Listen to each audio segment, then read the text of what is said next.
Chapitre 5. Tiens, un tunnel mystérieux.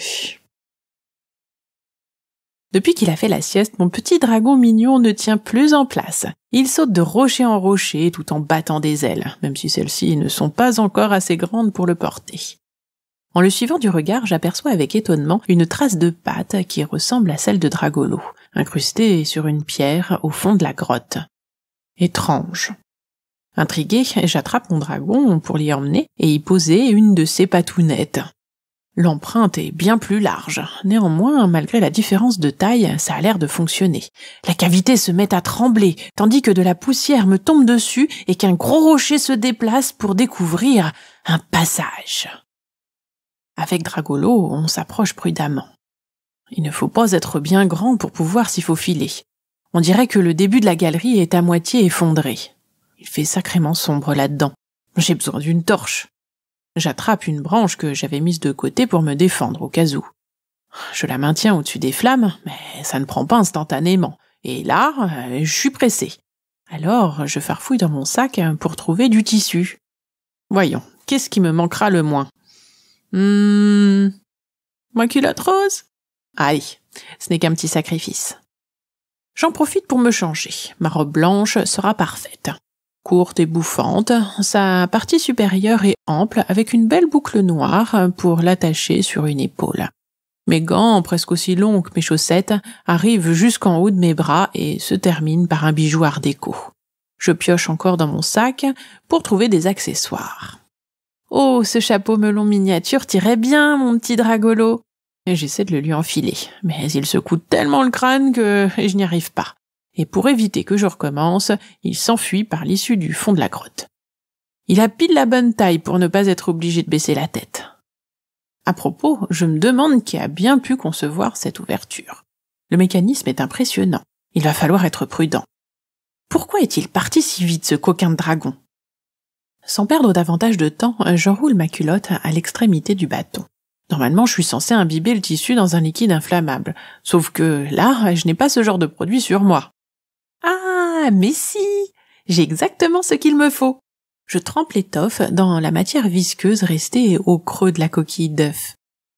Je l'approche du feu et... la torche improvisée s'embrase. Je me faufile à quatre pattes dans le conduit qui longe l'éboulis. Heureusement, je n'ai pas à avancer longtemps dans cette position inconfortable. Les trois boyaux débouchent rapidement sur une galerie intacte et bien plus haute de plafond. Le dragon est là, il m'attend sagement. Devant lui s'ouvrent trois souterrains. Un premier en cristal, un second en or et un troisième empli de stalagmites et de stalactites.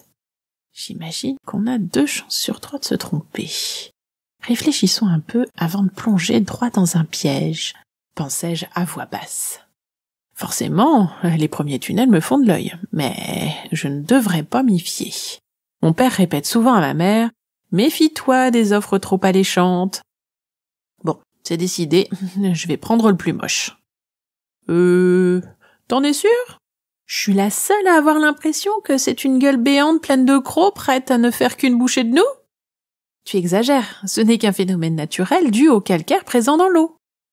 Malgré mon affirmation, je m'engage prudemment sur le chemin le plus sombre entre les pointes qui descendent du plafond et celles qui se dressent sur le sol. Il y fait frais et humide, des petits y résonnent. Des centaines de gouttes s'écoulent de la voûte, ruisselant le long des stalactites pour finir par tomber sur chaque stalagmite. Dans le fond de la grotte, j'aperçois une étendue d'eau. J'espère que ce n'est pas comme dans toutes ces histoires où il faut plonger dans le bassin pour trouver un passage immergé pour ensuite le longer en apnée jusqu'à déboucher sur une salle au trésor. Vraiment, ce ne serait pas cool. Je suis frileuse et je n'arrive pas à retenir ma respiration très longtemps, sans compter que j'ignore si Dragolo sait nager et qu'il est trop petit pour que je le laisse seul. Je m'approche en direction de l'eau pour tenter de découvrir un chemin autour. Je n'ai pas fait 3 pas que je pars en vol plané arrière. J'essaie de me rattraper, mais rien à faire. C'est comme si j'avais marché sur 10 pots de bananes. Une cascade magistrale. Aïe! Je ne me suis pas ratée. Qu'est-ce qui glisse comme ça? Je pose mes mains sur le sol humide pour me redresser, et en le faisant, je comprends pourquoi j'ai dérapé. Cet endroit est recouvert d'une fine couche d'algues. C'est une véritable patinoire. Et c'est quoi ce bruit? Et ces secousses? On dirait un tremblement de terre. Ouh là là! Dans ma chute, j'ai donné des coups de pied et de bras en essayant de me retenir. Je crois que j'ai cogné les stalagmites qui m'entouraient. Mais de là à tout faire s'effondrer, faudrait pas exagérer. Pourtant, sous mes yeux écarquillés, des blocs se détachent et font dégringoler les stalagmites à la chaîne. On dirait un vrai parcours de dominos. Je pousse un cri strident qui me revient en écho. Je plaque mes mains sur mes oreilles. Le sol tremble et le plafond s'effondre de façon totalement disproportionnée. Je ne sais plus où donner de la tête et surtout où me mettre à l'abri. L'adrénaline pulse dans mes veines. Mon ombre me tire dans tous les sens pour éviter que je me fasse écraser ou perforer par une stalactite. En l'espace d'une minute, une grande partie de la grotte s'affaisse, formant un énorme éboulis. Ouf, ça se calme. Par contre, il me semble que je suis au mauvais endroit. Je me retrouve bloqué côté bassin. L'entrée est derrière les décombres. Mon cœur bat très vite, et toute cette poussière me fait tousser. Après un instant où je me remets de mes émotions, je me relève pour mieux balayer du regard la caverne souterraine, une vraie scène apocalyptique, et dire que c'est moi qui ai déclenché ça. Je me sens aussi penaude qu'un éléphant sortant d'un magasin de porcelaine. C'est ce moment que choisit mon ombre pour exploser de rire. Je ne sais pas si c'est nerveux, pour autant elle est pliée en deux. Elle me lâche entre deux fous rires. Véritable catastrophe ambulante. Voyant mon regard chargé de reproches, elle ajoute: c'est bon, fais pas cette tête, c'est promis, j'arrête. Mais elle continue. Au bout de 30 secondes qui me paraissent bien longues, remarquant mon visage viré au cramoisi, elle tente d'apaiser ma fureur avec un OK. Cette fois, je suis calmée. Malgré ça, elle recommence avec ce rire aigu qui a le don de m'énerver. Et quand enfin elle s'interrompt, c'est pour soudain pousser des petits couinements plaintifs. « Qu'est-ce qui t'arrive encore ?» grognai-je en fronçant les sourcils. Bizarrement, mon ombre ne bouge plus, et je continue à entendre des geignements. Ce n'est pas elle, c'est Dragolo qui doit être derrière l'éboulis. Il est seul, il pleurniche. Il a sûrement peur, le pauvre.